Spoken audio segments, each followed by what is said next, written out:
Você já ouviu falar do Evangelho da Barganha, conhecido como a teologia da prosperidade? O dízimo é bíblico ou não é? Na doutrina da mordomia cristã, todo cristão é um administrador dos bens que Deus lhe concedeu. No vídeo de hoje estaremos falando sobre a teologia da prosperidade, vamos falar também sobre a verdade do dízimo à luz das Escrituras e também estaremos falando sobre o papel, a responsabilidade de todo cristão concernente à mordomia cristã. Seja bem-vindo ao nosso canal para mais uma aula da nossa escola dominical.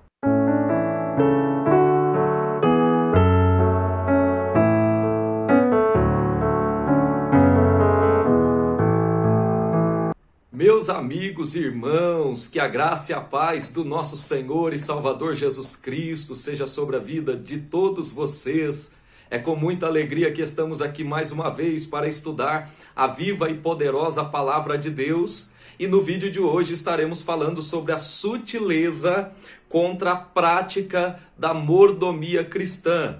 Esse assunto nós vamos extrair da lição de número 10 da Escola Dominical, da revista da CPAD, Escola Bíblica Dominical, lição de adultos, tá? Então está uma lição extremamente interessante e importante para nós estudarmos, uma vez que nós vamos abordar no vídeo de hoje assuntos interessantíssimos, como por exemplo, a teologia da prosperidade com seu ensinamento do evangelho da troca, da barganha, aquela história de você dar para Deus e depois colocar Deus na parede, porque Deus é obrigado também a dar de volta para você em quantidade maior.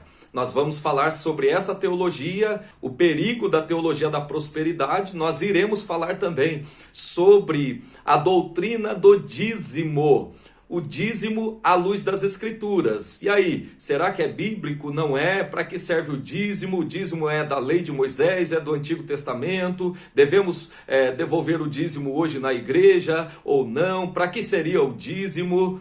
É um assunto extremamente importante, polêmico, é bem verdade, mas importante. Nós vamos falar sobre a doutrina do dízimo e depois nós estaremos encerrando este vídeo falando sobre a doutrina cristã da mordomia, mordomia cristã, já adiantando aqui que a palavra mordomia é um termo bíblico no Novo Testamento através da expressão oikonomos, que significa o administrador, o mordomo, aquele que administra os bens de uma casa ou de um negócio. Então, fique comigo até o final, deixe o seu comentário sobre esse assunto. Também gostaria de pedir para você já dar um like neste vídeo, curta ele, compartilhe com alguém, convide alguém para assistir com você. Se inscreva no canal se você não é inscrito. Para você que está pela primeira vez aqui no canal, seja muito bem-vindo. Eu sou o pastor e professor Oséias Santana e eu estou aqui com muita alegria para servir você através do ensino da poderosa palavra de Deus. Tópico de número 1, conhecendo o evangelho da barganha. Você já ouviu falar do evangelho da barganha? O que seria o evangelho da barganha? Eu quero ler aqui o comentário do pastor José Gonçalves, de acordo com a lição. Ele diz assim, olha, infelizmente o ensino bíblico da mordomia cristã tem sido desvirtuado e distorcido. O que é uma doutrina genuinamente bíblica tem se transformado numa prática de barganha. Aquilo que é bíblico, que é o evangelho, a doutrina da mordomia cristã, tem sido desvirtuado por causa de alguns falsos ensinamentos de falsos mestres, conhecido como a teologia da prosperidade. E o que é a teologia da prosperidade? A teologia da prosperidade é um ensinamento utilizado por algumas igrejas, algumas denominações, que traz dentro do seu corpo, dentre as muitas doutrinas, principalmente o evangelho da barganha. E o que seria o evangelho da barganha? É aquela ideia de que você precisa ofertar, você precisa dizimar para a igreja ou a Deus, segundo a palavra deles, e você terá o direito de receber em troca, porque Deus não pode mentir. Essa é a sutileza do argumento. Eles usam essa ideia de que Deus não mente, de que Deus não é mentiroso e de que Deus faz promessas na sua palavra de que se você entregar os seus bens materiais a Deus, Deus ele vai te restituir muitas vezes mais, né? Não somente o dobro, mas muitas vezes mais, você alcançará prosperidade material, prosperidade financeira, prosperidade no trabalho e outras coisas semelhantes a estas. Mas isto é verdade? Obviamente que não, porque quando nós nos debruçamos para entender, para estudar as premissas da teologia da prosperidade, você vai perceber que ela se vale de muitos textos tirados de seus contextos para validar a ideia desta teologia perniciosa que tem feito com que muitas pessoas se decepcionem com o Evangelho. Porque essas pessoas são atraídas para o Evangelho através destas denominações que lançam mão da teologia da prosperidade. E essas pessoas vêm com anseio, com a esperança de sair de uma crise financeira, talvez, de uma crise sentimental ou amorosa, e recebe milhares de promessas ali de que Deus ele vai fazer o milagre na vida daquela pessoa, de que Deus vai pagar todas aquelas dívidas, de que Deus vai dar prosperidade financeira, a pessoa vai enriquecer, vai se tornar patrão e não vai ser mais empregado e coisas semelhantes a estas. Então, são promessas que são ditas pelos pregadores da teologia da prosperidade, utilizando como base justamente a teologia da barganha. Para atrair essas pessoas, eles prometem, mas ao mesmo tempo que prometem riquezas, eles também pedem um ato de fé dessas pessoas vulneráveis que não têm conhecimento bíblico, e essas pessoas entregam tudo, né? Existem relatos de pessoas que venderam casas, entregaram carros para a igreja, ficaram sem nada e não receberam a promessa, né, de que eles prosperariam em nome de Deus, prosperariam tendo tudo de volta e muitas vezes mais. E aí essas pessoas se decepcionam com o Evangelho, se decepcionam com a igreja e saem da igreja e nunca mais voltam a ter comunhão com Deus, se é que um dia tiveram, né? Isso é um problema, porque nós agora temos que lidar com milhares e milhares de pessoas que estão fora das igrejas, das denominações, e são pessoas que estão totalmente decepcionadas por causa dessas falsas promessas dos pregadores da teologia da prosperidade. Então o evangelho da barganha é justamente isso, é você prometer que Deus vai fazer algo, né, se você fizer, se você entregar a sua oferta, se você entregar tudo que você tem para a igreja em nome da fé. Nesse contexto de evangelho da barganha, as denominações que lançam mão da teologia da prosperidade usam principalmente técnicas de arrecadação para tirarem da membresia da igreja o maior número de bens possíveis. Eu já disse aqui que existem relatos de pessoas que perderam tudo na igreja e hoje estão na miséria. Essas técnicas visam alcançar principalmente os incautos e, infelizmente, não são poucas as pessoas que têm caído nas ciladas destes falsos profetas, falsos mestres, falsos pregadores do evangelho. E eu digo falsos porque o apóstolo Pedro escreve na sua segunda carta, capítulo 2, versículo 3, chamando essas pessoas de falsos mestres, denunciando eles como avarentos, como amantes de si mesmo. São pessoas que exploram as ovelhas para viverem às custas dessas ovelhas. E assim, pastores e mais pastores que pregam o evangelho da prosperidade estão por aí, morando em suas mansões, andando nos seus iates, vivendo a vida regaladamente, enquanto a membresia dessas igrejas estão indo de mal a pior, economicamente falando. Nesse jogo de troca do evangelho da barganha, vale até mesmo colocar Deus contra a parede, isso porque eles alegam que se Deus não der o que alguém negociou com ele, então ele deixa de ser Deus e eles dizem até mesmo que se Deus não fizer, Deus é um Deus mentiroso. Tomemos muito cuidado com esses falsos mestres, com essas falsas promessas e com esse falso evangelho que tem alcançado um número expressivo de pessoas nos dias atuais. Em um segundo momento, nós vamos falar aqui também dos dízimos e ofertas como práticas legalistas. Não só o evangelho da barganha é pernicioso para o ensinamento da mordomia cristã, assim como também alguns ensinos que nós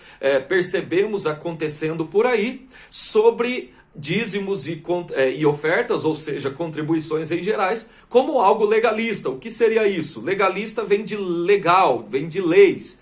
Muita gente, infelizmente, exageram ao tentar arrecadar o dízimo e as ofertas da membresia da igreja, utilizando este assunto como se fosse algo que alcançasse o favor de Deus, principalmente no tocante à salvação. Então, o que é legalismo? Legalismo é o exagero do estabelecimento de leis, de normas, de regras, para que a pessoa seja salva, né? Por exemplo, vamos supor, vou dar um exemplo aqui. Eu pregar na minha igreja de que todo aquele que não orar todos os dias de madrugada, ele não vai ser salvo. Ou seja, eu estou estabelecendo um critério para a salvação, de maneira que orar de madrugada vai ser um critério para que aquela pessoa seja salva, estabelecendo assim uma salvação por mérito, uma salvação meritória. Ou seja, quem orar de madrugada vai merecer a salvação e Deus é obrigado a salvá-lo. Trazendo esse exemplo para a ideia do dízimo, tem falsos mestres que ensinam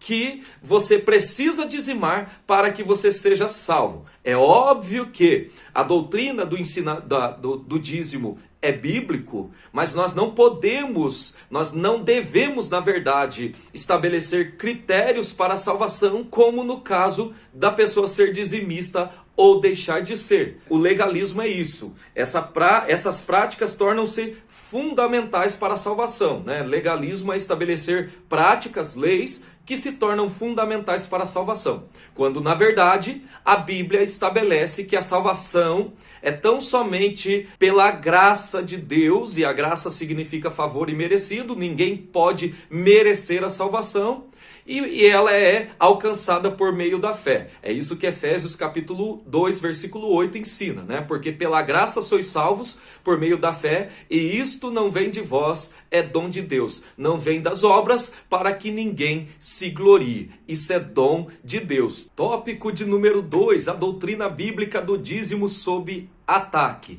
Mas deixa eu perguntar, você já deu um like no vídeo aí? Se não o fez, dê um like nesse vídeo, se inscreva no nosso canal e nos fortaleça para que nós possamos alcançar cada vez mais um maior número de pessoas com a boa e sadia palavra de Deus, amém? Vamos falar aqui do dízimo como uma prática da lei. Infelizmente, por conta dos exageros que nós relatamos no tópico anterior, muitas outras pessoas se colocam hoje como oponentes à prática de dizimar na igreja. E então vamos entender quais são os argumentos dessas pessoas que se opõem à prática de dizimar e entender se esses argumentos são bíblicos ou não, se esses argumentos se sustentam ou não com aquilo que a palavra de Deus ensina. Bom, vamos falar aqui então do dízimo como uma prática da lei. Primeiramente, né, a alegação mais comum daqueles que se opõem à prática de dizimar hoje na igreja é de que o dízimo era algo que só teve validade durante o período ou a dispensação da lei de Moisés. Ou seja, o dízimo é uma prática exclusiva do Antigo Testamento, segundo o argumento dessas pessoas que se opõem à prática de dizimar. Mas será que este argumento se sustenta? Obviamente que não, porque quando nós olhamos lá para o texto de Gênesis capítulo 14, versículos 17 ao 20, nós vamos perceber que Abraão, voltando com os despojos de uma guerra, onde ele vence a batalha nessa guerra, ele tem um encontro com Melquisedeque, rei de Salém, E a Bíblia diz que Abrão deu o dízimo de tudo que ele havia conquistado. Então Abraão já dizimou antes mesmo do exercício da lei de Moisés. Abraão, lembrando cronologicamente que Abraão viveu antes do período da lei, antes de Moisés. A partir disso, esse argumento de que o dízimo é algo que diz respeito tão somente ao Antigo Testamento por ser uma prática, uma exigência, a obediência da lei de Moisés, este argumento ele é falho, uma vez que o dízimo, na verdade, já era algo praticado antes mesmo do estabelecimento da lei de Moisés. Abraão deu o dízimo de tudo que tinha centenas de anos antes da lei. Então, por que essas pessoas se opõem ao ato de dizimar, né? Geralmente as pessoas, aí eu vou ler o comentário do pastor comentarista da lição, que diz: geralmente as pessoas que criam obstáculos ou desculpas para entregar seus dízimos, quando esse é um ensinamento oficial da sua igreja, assim agem por conta de terem sido más discipuladas ou porque são extremamente apegadas aos bens materiais, né? Em outras palavras, são pessoas que são presas pela avareza, pelo amor exacerbado ao dinheiro, pelo fato do seu coração estar agarrado, apegado, preso aos bens materiais, às coisas desta vida. Esse argumento de que o dízimo é algo que diz respeito tão somente ao Antigo Testamento, mais exclusivamente à lei de Moisés, esse é um argumento falho, esse é um argumento inválido e que não se sustenta à luz das Escrituras Sagradas. Mas vamos falar também do dízimo como contribuição imposta. Algumas outras pessoas, além dessas que argumentam que o dízimo é algo referente à lei de Moisés e que valeu somente para o povo da antiga aliança, outros agora alegam que o dízimo não pode, não deve ser uma imposição como uma obrigação para que o crente dizime na igreja. Segundo esses, eles entendem que se a pessoa quiser dizimar, ela dizima. Se ela não quiser, se ela não sentir, se ela não tiver vontade de dizimar, ela não tem o dever de dizimar. Então há também aqueles que dizem que não devolvem seus dízimos hoje porque consideram uma prática imposta e não uma contribuição voluntária. Agora cá para nós, se esse argumento fosse plausível, imagine a igreja, como é que as igrejas estariam hoje, né? Se esse argumento de que o dízimo tem que ser algo que tem que ser sentido lá dentro, uma vez que nós temos uma natureza carnal, né? Embora nascemos de novo, o Espírito Santo produz o fruto dentro de nós, mas nós, se não vigiarmos, nós temos uma facilidade a nos apegarmos às coisas materiais, às coisas desta vida. Isso daria muita margem para que a avareza florescesse no coração dos crentes e dessa maneira as igrejas provavelmente já teriam fechado as portas por falta de recursos, por causa da dureza do coração dos irmãos que acham que os dízimos têm que ser algo que tem que ser sentido e não obrigatório e não imposto, né? Eu também não concordo que o crente ele dê o dízimo obrigatoriamente para manter-se num cargo da igreja, para manter com a sua posição eclesiástica, ou até mesmo para alcançar posições de cargos e lideranças na igreja. Eu também discordo totalmente disso. Isso eu chamo de simonia, né? Aqueles que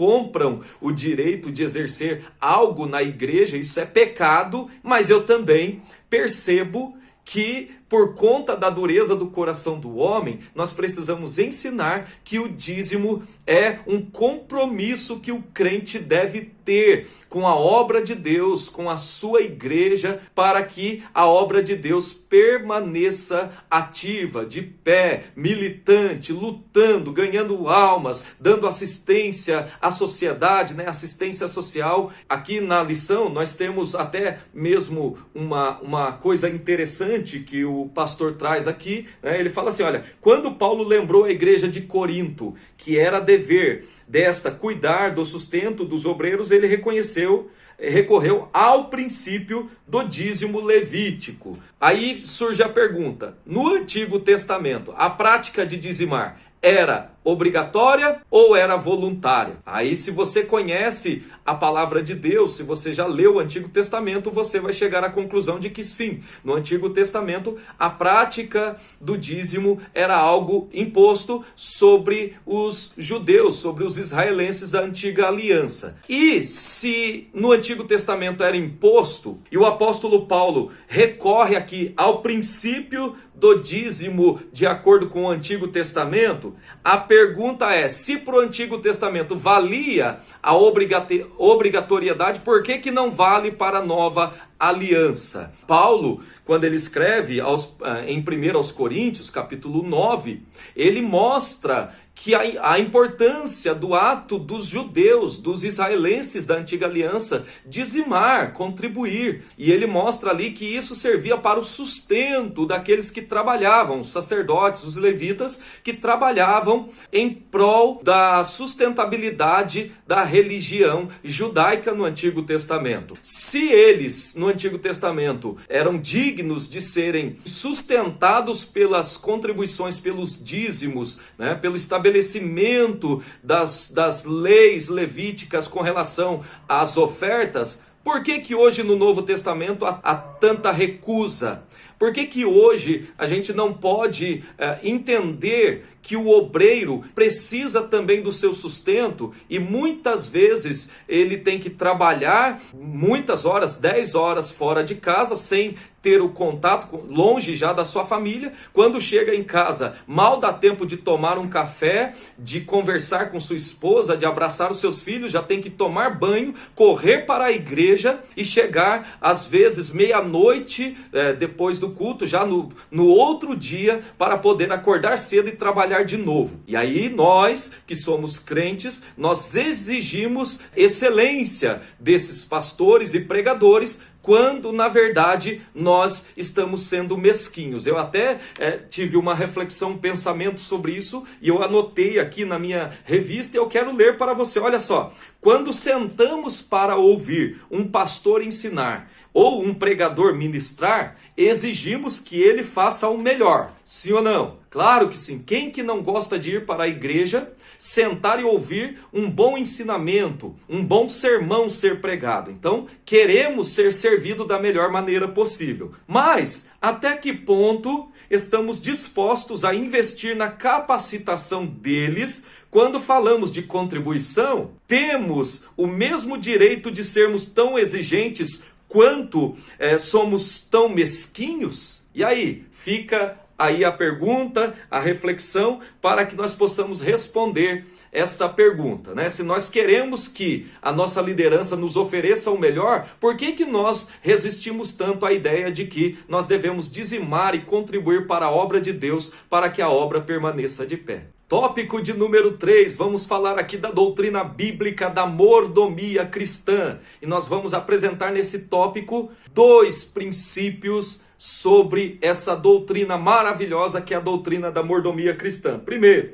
Deus, o Criador e provedor de todas as coisas. O primeiro princípio básico da doutrina da mordomia bíblica está no fato de que Deus é Criador e o provedor de tudo. Você já leu o Salmo de número 24, que diz assim: do Senhor é a terra e toda a sua plenitude, o mundo e todos aqueles que nele habitam. Deus criou todas as coisas, Deus formou todas as coisas, Ele controla e governa todas as coisas, dele é o ouro, dele é a prata, do Senhor é tudo que nós vemos, contemplamos e conhecemos hoje. Deus é o Criador e o provedor.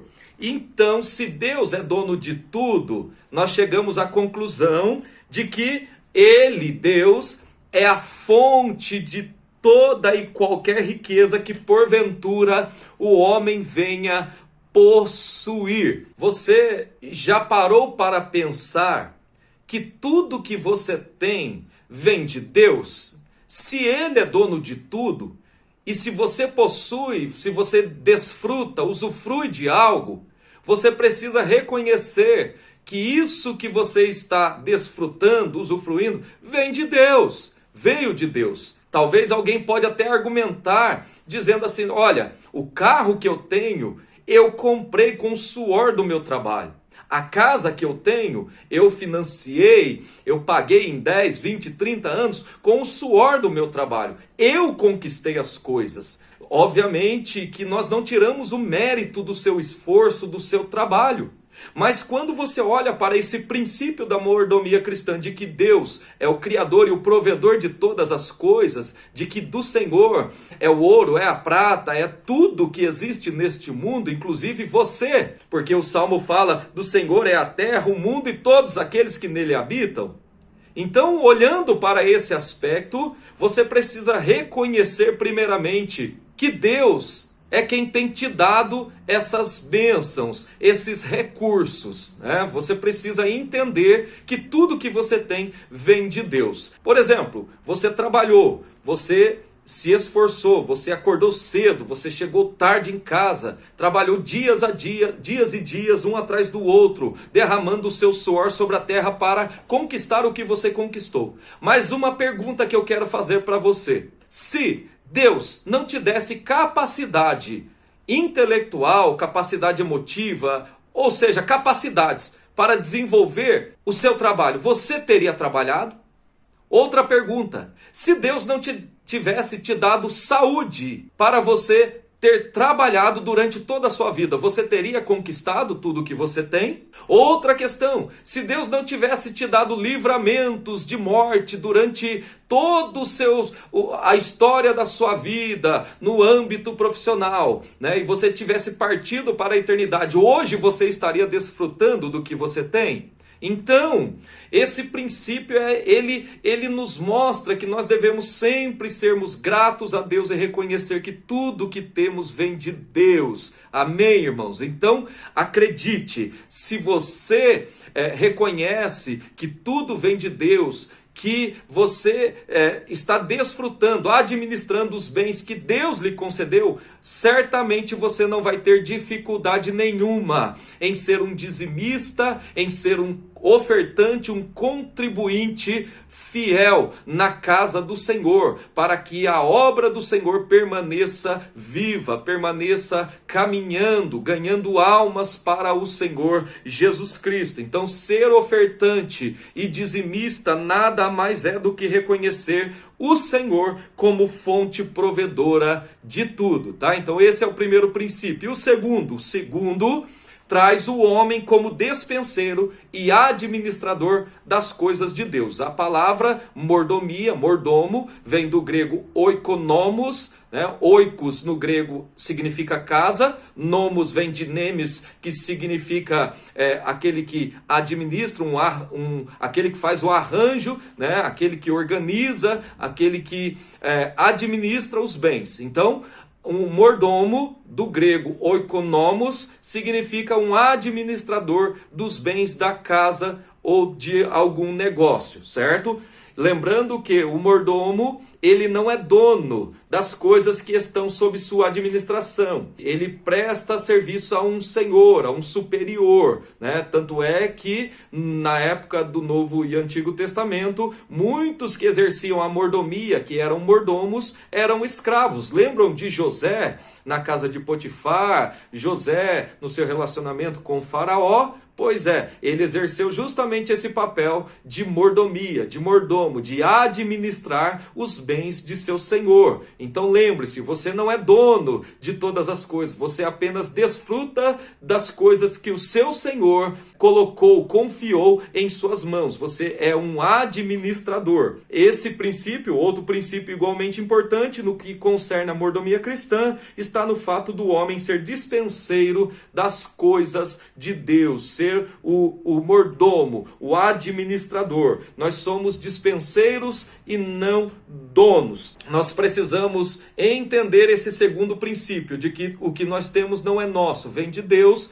e Deus nos confiou para tão somente administrarmos. E aí fica a pergunta: como é que você tem administrado os recursos, os bens financeiros que Deus tem te dado? Se nós temos um apego ao dinheiro, um apego excessivo ao dinheiro, obviamente que a gente não está falando aqui, não estamos falando que o dinheiro é algo pernicioso, que nós devemos abrir mão de toda a riqueza, não podemos ser ricos e coisa assim, de maneira nenhuma. Se Deus nos fizer prosperar, é porque Ele quer que nós administremos bem a prosperidade que Ele nos dá. Mas o problema não está em ter dinheiro, em ter riquezas, em prosperar materialmente. O problema está em colocar o coração nessas coisas. A teologia da prosperidade não valoriza o ser, mas valoriza o ter. Mesmo que a pessoa seja mau caráter, o valor da pessoa dentro da teologia da prosperidade é ter coisas, é ter posses. Já para Deus não, o ser é mais importante do que o ter. Então nós precisamos entender que a avareza, biblicamente falando, também é um pecado, e é um pecado grave. Tanto é que Paulo, na sua lista que ele faz lá em 1 Coríntios, capítulo de número 6, ele coloca a avareza como algo que impede alguém de entrar no céu. Então nós somos servos de Deus, nós somos filhos de Deus, nós recebemos bênçãos materiais da parte de Deus, nós prosperamos porque Deus assim nos concede a prosperidade, mas devemos entender que tudo isso é para nós administrarmos da melhor maneira possível, a fim de abençoar e sermos também abençoados, mas nunca para colocar o nosso coração nessas riquezas, nessas coisas, porque a avareza é um pecado muito grave, é um pecado fatal, e o apóstolo Paulo fala que pessoas que são avarentas não herdarão o reino de Deus. Precisamos tomar muito cuidado, pedir sempre para que o Senhor nos ajude, para que o nosso coração não esteja voltado às coisas, agarrado, apegado aos bens materiais, às coisas desta vida. O apóstolo Paulo escreveu que se nós esperarmos tão somente nas coisas desta vida, nós somos os mais miseráveis de todos os homens. Amém? Que Deus te abençoe em Cristo Jesus. Mais uma vez gostaria de pedir para você se inscrever no canal, curtir o vídeo, dar um like aí, comentar, dê o seu comentário abaixo, e ficamos esperando você para a próxima aula.